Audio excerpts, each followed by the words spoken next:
Obama widens his Ohio lead.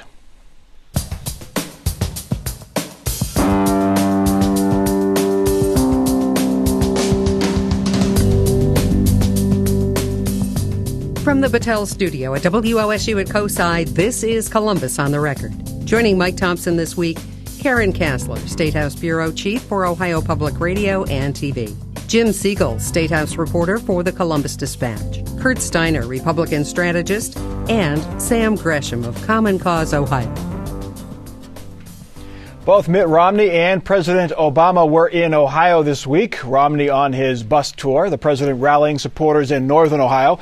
They focused on their differences and energizing their bases. This really is an election about a very dramatic and stark choice between two different paths.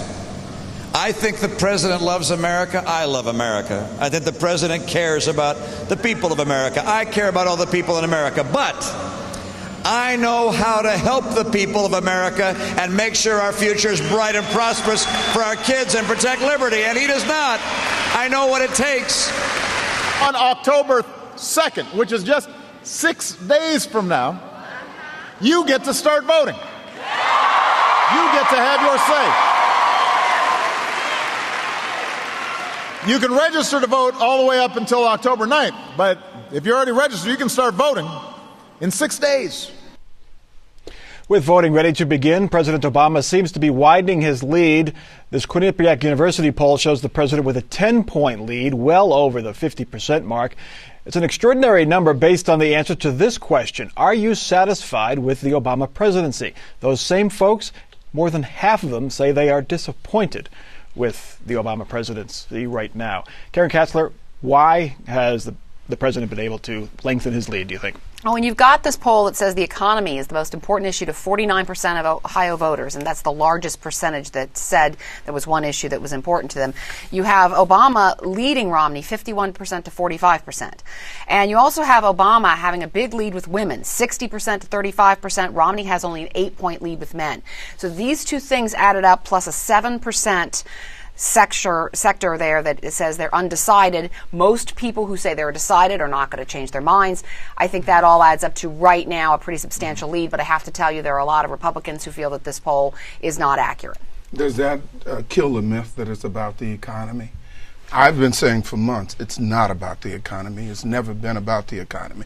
Had it been about the economy, this president would have been 6 to 10 points down, given that prima facie circumstances. I think it's about the leadership moving us into the economics. That's what I really think it is. I also think it's a combination of a poor candidate on the other side and a series of issues. But this campaign is long from being over, and my Democratic friends who are enthusiastic and who believe it's over, I asked them to take time out because I don't think it's over. Kurt, with Romney's favorability number has been stuck at about 40. It's at 41 in this Quinnipiac poll. He took a softer tone there, you noticed in that soundbite, but kind words for the president. Nice guy, loves America, I can just do better. Is it too late to raise those favorability numbers for him? It's going to be tough, but it's not too late. There's an opportunity to reset the campaign coming up on October the 3rd, which is going to be the most important day in the campaign next to Election Day itself. That's the debate, first debate. When the two face off in a debate, and the consultants are out of the room, and the only people there are the two candidates, and so that's a great opportunity. I don't think that Obama has a 10-point lead in Ohio. I do think he's up by maybe a touchdown or so. And so in the last 3 or 4 weeks of the campaign, the spin for the Romney campaign has been bad. I mean, ever since the Eastwood situation at the convention, it's been one bad week after another for the campaign. And I think what you're seeing now is people keeping score for the current time. Romney has a chance to come back, and I agree with Sam that it's probably going to be a close race. And actually, this poll was taken during one of those bad weeks, right after the tapes came out where Romney made the comments about the 47% of non-income tax-paying Americans. Right. I think, too, that also plays into the one interesting question on this last poll, which was, does this candidate, does he react well to your needs and problems? Does he understand your needs and problems? And by 59 to 38, they said yes, Obama does understand my needs and problems. By exact opposite, almost 57 38, they said Romney does not. And I got to think that things like that 47% remark are playing into that. Here's another interesting. We could dive into this poll, for hours. But one other interesting note was the income breakdown. If you take a look at how this poll looked at different incomes, and if you look at the $30,000 to $50,000 household income, President Obama leads there. Healthy margin, not surprising. $50,000 to $100,000 a year annual household income, Mitt Romney leads there. But $100,000 plus, Obama has a 7-point lead. Kurt Steiner, that's not the 1%, but it's probably the 5 to 10%. Why is Obama leading in that category? You'd think that they would be for Mitt Romney. You'd think they would, and I can't explain it. What I can say, agreeing with a point that Jim made, is that half the Obama campaign has been a negative assault on trying to say that Mitt Romney doesn't get it, Mitt Romney's out of touch. And that's been very effective. And it's going to be important for Mitt Romney himself to try to turn that around in the debate.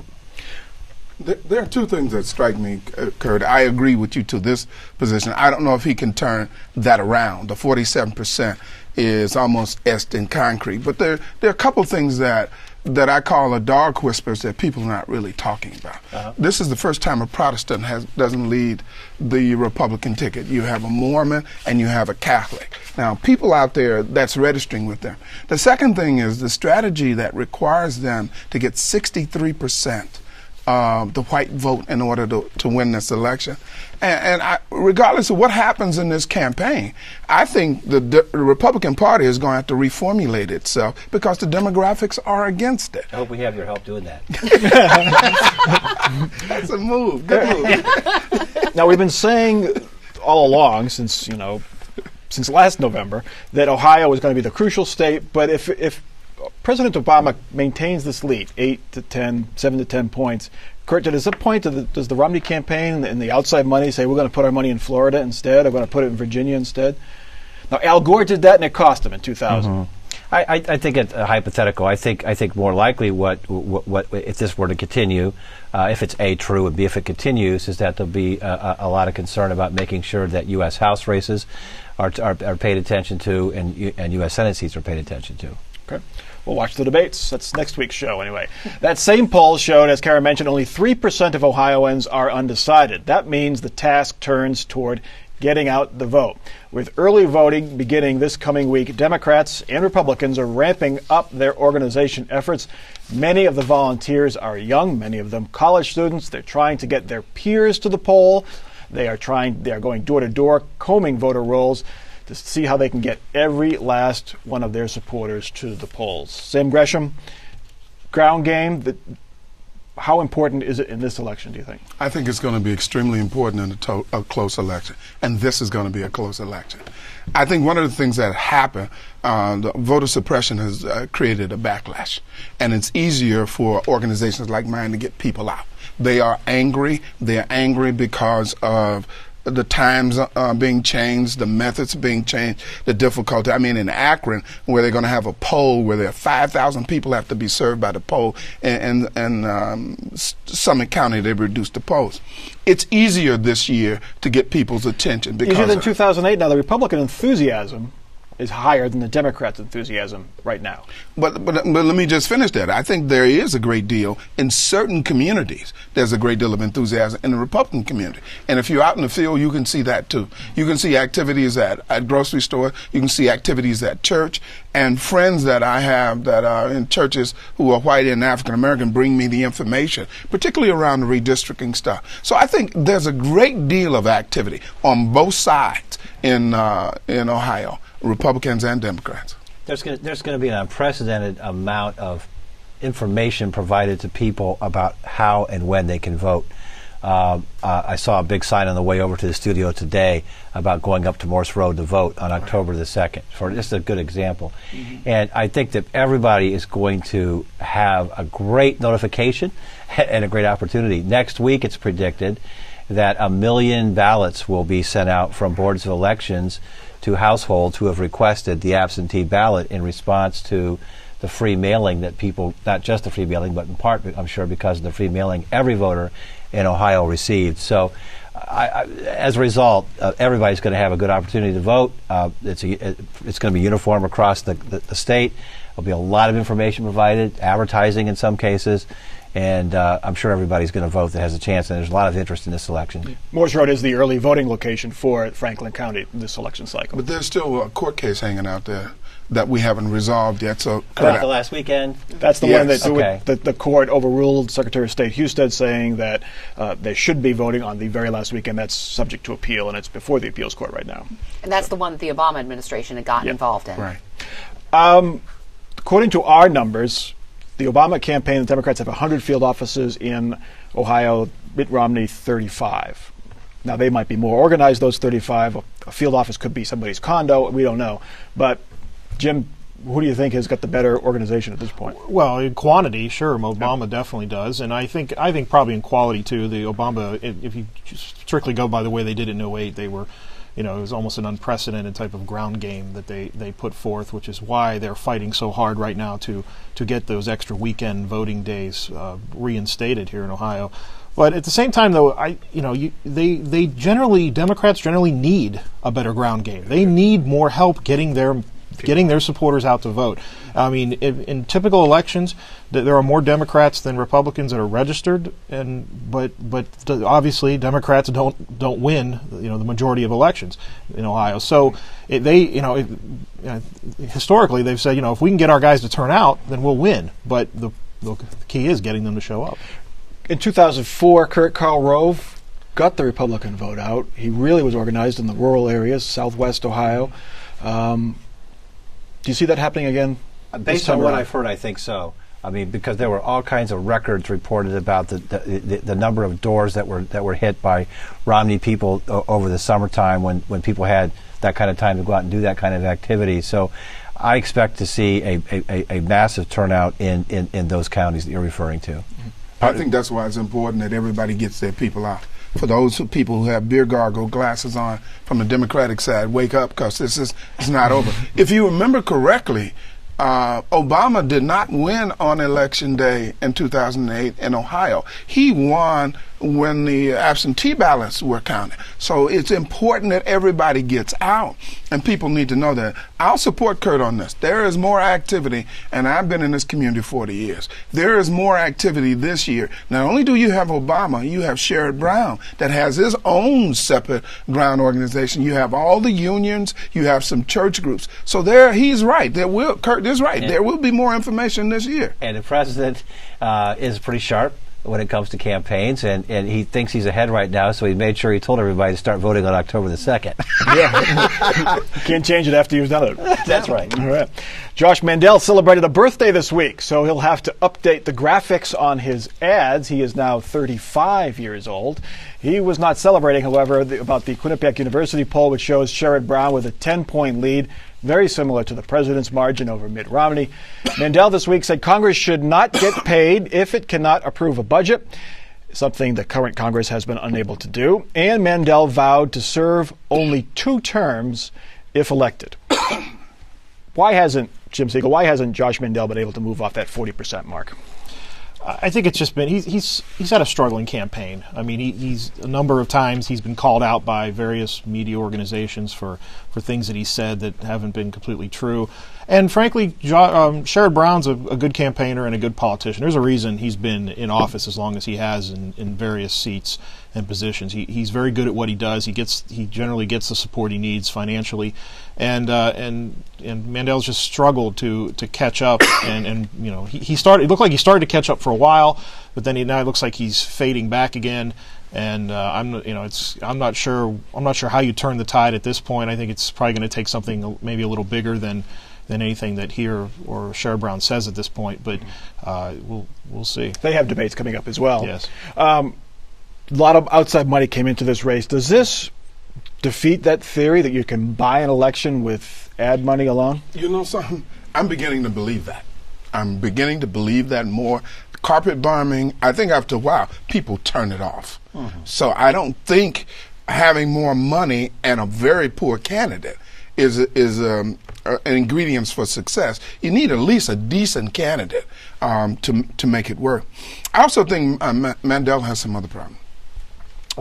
His techniques in this campaign, particularly what he did to Kevin Boyd, has resonated in certain aspects of his campaign. That was the ad where he made reference to a promise made in a mosque, which many people felt was him calling Kevin Boyd a Muslim. And that was back in 2010 in the treasury race. That, man, people never forget that. The second thing that he's done that people really don't like is his job hopping. I mean, he moves from job to job. I mean, when he became the treasurer, he was asked about that at the press conference that he had this week, was asked about this pledge that you're referring to, where he said he was not going to run for another office until he served as treasurer, and how could we hold him to a pledge to only do 2 terms in the Senate if he were elected? And he said, "You have my word." I don't want to dump on a candidate that jumped into the ring when nobody else did, and got into a campaign like this and is taking on nobody else. Well, nobody else. I mean, Pat Tiberi didn't run. Steve Latourette didn't run. What about Coughlin? Like I said, and so I think that Mandel. I don't want to dump on him. I would say that the issues he brought up this week are probably not the issues that people are talking about very much as top of mind issues. And let's face it, both candidates are politicians, both. Yeah. And so really, it's okay. I went back and looked, and went back to look as a 2-term, limit on it. But there's been very few Ohio senators, really in the history of the state, that have served more than 2 terms. John Glenn served nearly 4. Howard Metzenbaum served 3+, about 3. George Voinovich just 2. Mike DeWine just 2. He tried for 3, but he only served 2. 2 terms is 12 years. That's a long time. Right. That's a long time. I was talking to a kind of a veteran State House Politico here recently about this 12-year term limit that he would put on himself, and it's sort of like, no, wait, so you're basically coming in, if you get elected, you're coming in and saying, look, I'm only going to be here for 2 terms. The first term I'm going to be learning the ropes. The second term you don't have to listen to me anymore because I'm not going to be around after that. So it's sort of limited yourself right off the bat. And after 2 terms, he would only be 47. Does anyone think Josh Mandel will be ready to hang it up at age 47? I mean, I wouldn't. And so I'm not really sure. I understood that some of the other things he was proposing, I think, are populist ideas that I think a lot of people can get around. I've never understood politicians, whether it's him or anyone else, who says, I'm only going to run a certain number of terms. If I only want you to run 2 terms, then I'll work to defeat you after 2 terms. But other than that, go ahead and keep going. One of the things I looked at in this campaign that was interesting, and from an analytical standpoint, in his other campaign, he really used that military persona. I mean, he's drug it out and out. He abandoned that. Yeah, that's when he was doing well in the polls. When he had the boots. Yeah. The boots where he's tying his boot. Those were very effective. That's how he introduced himself to the voters. Well, and the campaign has definitely taken a turn from where it started, real positive messages that were coming out. And then as the outside money started pouring in, started to see both sides go a lot more negative. And that's kind of a question now is, what does Josh Mandel do? Does he stay on the negative track as well as Sherrod Brown, or do they turn it around in a different way? Well, and to his credit, in his most recent advertising, he's on it himself, and he's articulating his positions. Yeah. And I think people like that. The outside money, again, when they see these poll numbers where it's still at double digits, do they say, we're going to put our money into the Senate race in Virginia? That may have not been true earlier in the campaign, but that's become true now. This election has not been a referendum on Barack Obama as much as the Republican. It is becoming a referendum on the Republican Party. And down ballot, the House and the Senate, which they had 7 or 8 spots they thought they could get, they're not sure if they're going to be able to do that now. I mean, when you have to go back and put Steve Aiken on your list of supporters that the Republican Party are now going to support. Todd Aiken, yes. Yeah. Todd Aiken, that says desperation to me. They've really given him the stiff arm, even though he's still on the ballot. They've all but disowned him. But they have it both ways there. Is there a concern down ticket? Redistricting has solved a lot of the problems for Republicans. They're pretty safe in a lot of these districts. But is there a concern with the redistricting amendment if President Obama holds this lead, if Sherrod Brown holds this lead? Well, look, I'm working against issue 2, and I don't think Sorry so. to hear that. Sam's working for it. And so, I mean, I don't see any connection really at all. It's a standalone issue, and people will make their judgments based on how they feel about that proposal. Okay. Our last topic. Let's get to our last topic. Ohio State University's very popular president has a very big expense account. One of our regulars, Laura Bischoff of the Dayton Daily News, pried loose the details of that account and found over the past 5 years, Gordon Gee has spent nearly $8 million on his outreach efforts. The newspaper found OSU spent more than $2 million on parties and receptions, $2.1 million on the operation of the president's mansion. President Gee spent more than $1 million on travel and more than $800,000 on tailgating. There was a lot more in that report. Gee supporters and the university justify the spending by saying Gee has brought in hundreds of millions of dollars in donations, and he has raised the profile of Ohio State here in the state and around the country. Chris Steiner, you worked for Gordon Gee, and you worked for his predecessor, Karen Holbrook. Yep. Is this spending worth it? Absolutely it is. I mean, look at the results. The results are that Ohio State has raised $1.6 billion while he's been president, up considerably over previous administrations. Brought in another $1 billion with some innovative work gets done to bring private support to the university.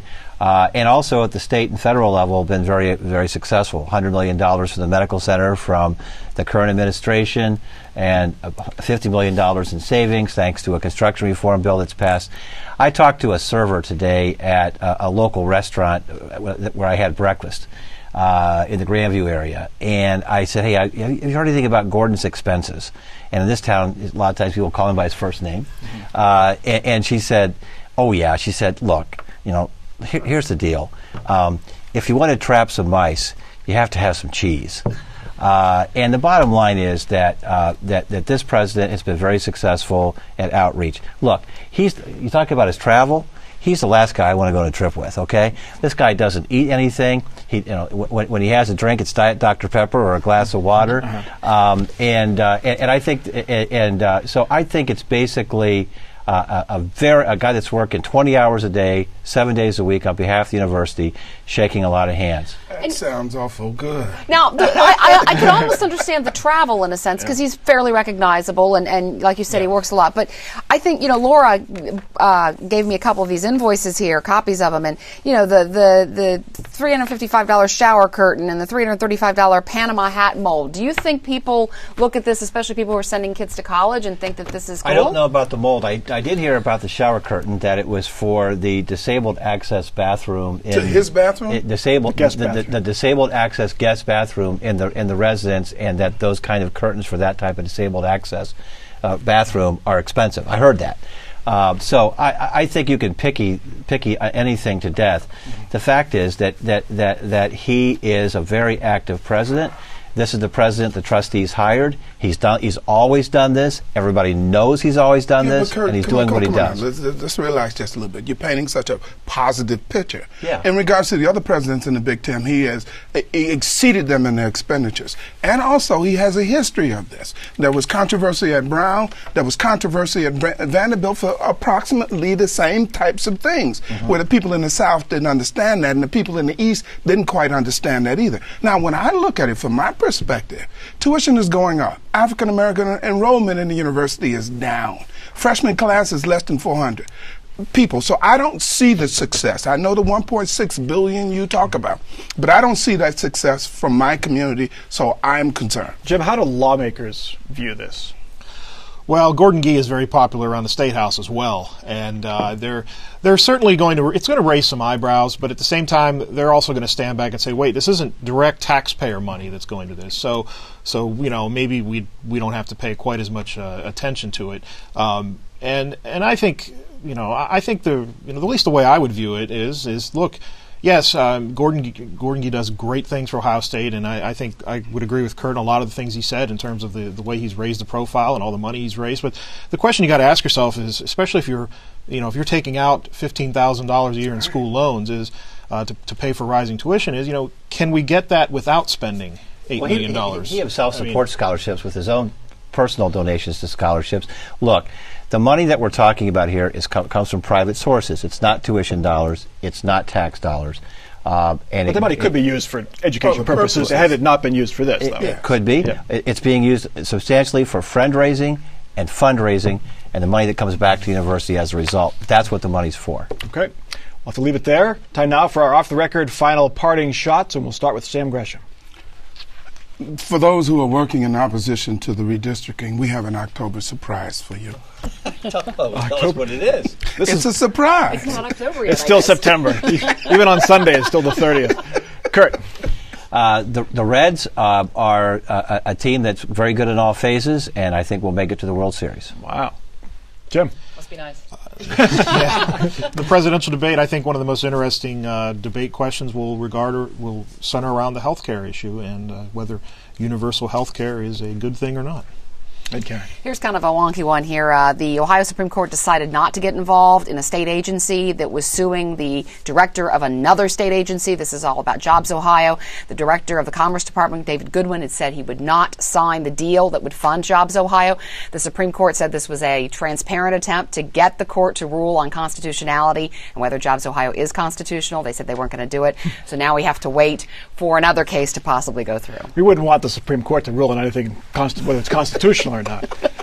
My final thought is a bit of horn blowing on our part. We pick up our Ohio Society of Professional Journalists Awards this week. This show won Best Public Affairs Show, and the 89.7 NPR News team won a bunch of awards, including Best Reporter, Best Anchor, Best Editor, and Best Radio News Operation in Ohio. So thanks to all of the reporters at 89.7 NPR News, and thanks to all of the supporters out there in public broadcasting land for supporting what we do here. That is Columbus on the Record for this week. Please check us out online. We're on Facebook. We're on Twitter. You can connect to all of that at our website, wosu.org/COTR. For our crew, for our panel, I'm Mike Thompson. Have a good week.